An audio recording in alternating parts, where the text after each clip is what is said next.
శ్రీ గురుభ్యో నమః. 4వ అధ్యాయం 27వ శ్లోకం.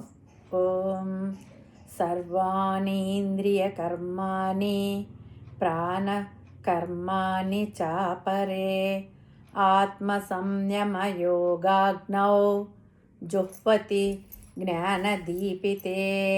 ముందుగా మనము పదానికి అర్థం తెలుసుకుందాము. సర్వాణి ఇంద్రియ కర్మాణి అంటే అన్ని ఇంద్రియముల ద్వారా జరిగే పనులు. ప్రాణకర్మాని ప్రాణముల యొక్క పనులు. అపరే కొందరు సాధకులు. ఆత్మ సంయమ మనస్సు ఇంద్రియాలపై నియంత్రణ. యోగాగ్నౌ యోగమనే అగ్నిలో. జుహ్వతి అర్పిస్తారు.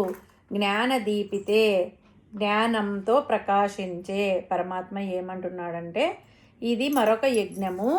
ఈ యజ్ఞంలో ఇంద్రియములలో చేసే కర్మలన్నింటినీ, ప్రాణములలో అంటే మనస్సుతో చేసే కర్మలన్నింటినీ జ్ఞానముతో వెలుగుతున్న ఆత్మ సంయమము అనే యోగాగ్నిలో వేసి భస్మం చేయాలి. పరమాత్మ ఈ శ్లోకంలో సర్వాణి ఇంద్రియ కర్మాణి అంటే ఒకటి కాదు, రెండు కాదు, సర్వాణి అన్ని ఇంద్రియాలు చేసే పనులు అని పరమాత్మ చెప్తున్నాడంటే మనకు 5 జ్ఞానేంద్రియాలు 5 కర్మేంద్రియాలు ఉన్నాయి అని చాలాసార్లు అనుకున్నాం కదా.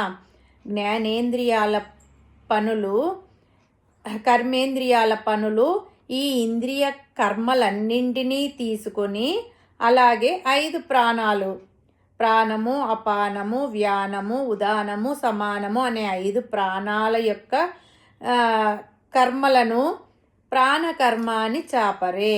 ఇలా ఇంద్రియ కర్మలు 10, ప్రాణకర్మలు 5, మనస్సు బుద్ధి 2, మొత్తం 17. ఈ 17 కర్మలను జాగ్రత్తగా ఆత్మ సంయమ యోగాగ్నౌ అంటే ఆత్మస్వరూపములో సాధించిన సంయమము. ఈ సంయమమే ఒక యోగం అని మనం తెలుసుకున్నాం కదా. ఈ యోగం అనే అగ్నిలో ఆ యోగాన్ని జ్ఞానదీపితే తత్వజ్ఞానం ద్వారా ప్రజ్వలిస్తున్న ఆ అగ్నిలో ఈ మొత్తం 17 కర్మలను హోమం చెయ్యాలి. సర్వాణీంద్రియ కర్మాణి ప్రాణకర్మాణి చాపరే ఆత్మ సంయమ యోగాగ్నౌ జుహ్వతి జ్ఞానదీపితే అని.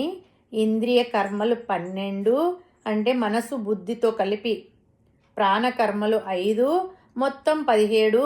ఈ 17 విభాగాలను తీసుకొని ఆత్మ సంయమ యోగాగ్నిలో జ్ఞానం ద్వారా ఆ అగ్నిని ప్రజ్వలింపచేసి ఆ జ్ఞానాగ్నిలో వీటిని ఆహుతి చేస్తున్నారు.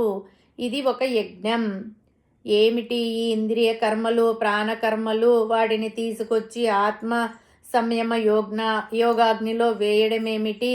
ఏదో 17 కట్టెలు తీసుకువచ్చి అగ్నిలో వేయమన్నట్టు అంత సులభంగా చెప్తున్నాడు పరమాత్మ అని మనం అనుకుంటే, జ్ఞానేంద్రియాలు అంటే చూసే కళ్ళు, వినే చెవులు, వాసన చూసే ముక్కు, స్పర్శ చూసే చర్మము, రుచిని చూసే నాలుక అని 5 జ్ఞానేంద్రియాలు. అలాగే మాట్లాడే వాక్కింద్రియము, చేతులు, కాళ్ళు, మలమూత్ర ఇంద్రియాలు, ఇవి కర్మేంద్రియాలు అని 5 జ్ఞానేంద్రియాలు 5 కర్మేంద్రియాలు ఉన్నాయి.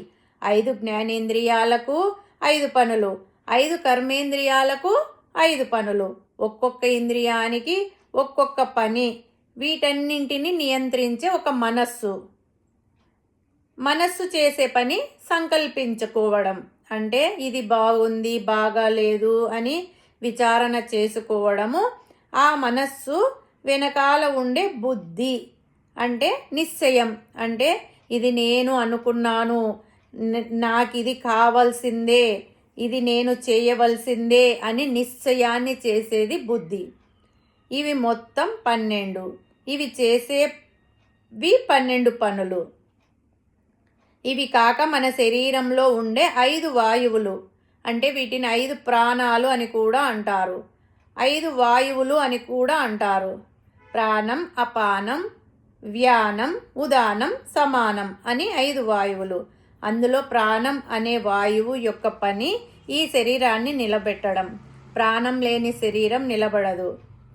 అపానం యొక్క పని శరీరంలో ఉండే మాలిన్యాలను కానీ మరొకటిని కానీ కిందికి తీసుకెళ్ళిపోవడం, అంటే కిందికి దొబ్బేయడం.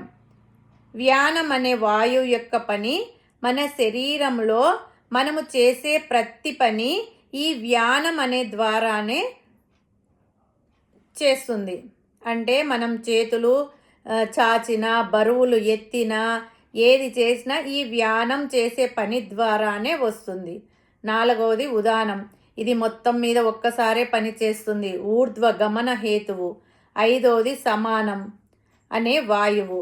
మనం తినే అన్నాన్ని కానీ తాగే నీరును కానీ వాటి శక్తిని జాగ్రత్తగా శరీరం మొత్తం పంచేందుకు సహకరిస్తుంది ఈ సమానం అనే వాయువు. ఇలా ఒక్కొక్క ప్రాణానికి ఒక్కొక్క వాయువును ఒక్కొక్క నిర్దిష్టమైన క్రియ చేస్తాయి. ఇలా 12 ఇంద్రియాలకు క్రియలు, 5 వాయువులకు క్రియలు. ఈ క్రియలన్నీ ఈ శరీరంలో ఎలా సాధ్యమవుతున్నాయి అని ఆలోచించాలి. ఇదేమన్నా ఆటోమేటిక్ మిషనా అని ఆలోచించాలి. శరీరము దానికై అది కదిలి పని చేస్తుందా అని మనం అనుకుంటే, చేస్తుంది అనే మాట నిజమైతే మనము అనుకున్న క్షణం వరకు ఇది ఎందుకు ఉండడం లేదు? ఈ శరీరం ఎందుకు ఉండడం లేదు? ఈ శరీరం అనుకున్న క్షణం కంటే ఒక్క క్షణం కూడా ఎక్కువ ఎందుకు ఉండడం లేదు? అందువలన దాని అంతకు అదే పని చేస్తుంది అని అనుకోవడం లౌకిక దృష్టి, కేవలం మూఢ దృష్టి. ఈ క్రియలన్నింటి వెనకాల ఉండే ఒక శక్తి ఉంది. ఆ శక్తి యొక్క ఆధీనంలోనే ఈ పనులన్నీ జరుగుతున్నాయి. ఈ శరీరంలో జరిగే ప్రతి క్రియ ఆ శక్తి యొక్క ఆధీనంలోనే జరుగుతుంది. దాన్ని ఏమి అనాలి అంటే ఆత్మస్వరూపం. ఈ ఆత్మ, ఈ జీవుడు ఈ శరీరంలో ఉన్నంత వరకు, ఈ శరీరం నాది అని అనుకున్నంత వరకు ఈ క్రియలన్నీ జరుగుతాయి. ఏ కారణం చేత కానీ ఈ జీవుడు ఈ శరీరం నాది కాదు అని అనుకున్నాడో అప్పుడు ఈ క్రియల్లో ఏ క్రియ జరగదు. జ్ఞానేంద్రియాలు, కర్మేంద్రియాలు, మనస్సు, బుద్ధి ఏవి పని చేయవు. పంచప్రాణాలు గాల్లో కలిసిపోతాయి. ఏ క్రియ ఉండదు. కాబట్టి ఈ క్రియలన్నీ ఎవరి ఆధీనంలో ఉన్నాయి అని మనం ఆలోచించాలి. ఆత్మస్వరూపం యొక్క ఆధీనంలో ఉన్నాయి అని తెలుసుకోవాలి. ఏ వ్యక్తి కూడా ప్రాణాపానాలతో బతికి ఉండడు.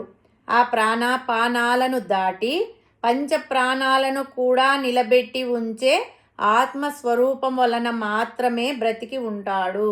జీవించడానికి హేతువు ఆత్మస్వరూపం మాత్రమే అని అసలు సిసలైన ఆత్మస్వరూపాన్ని చక్కగా తెలుసుకోవాలి.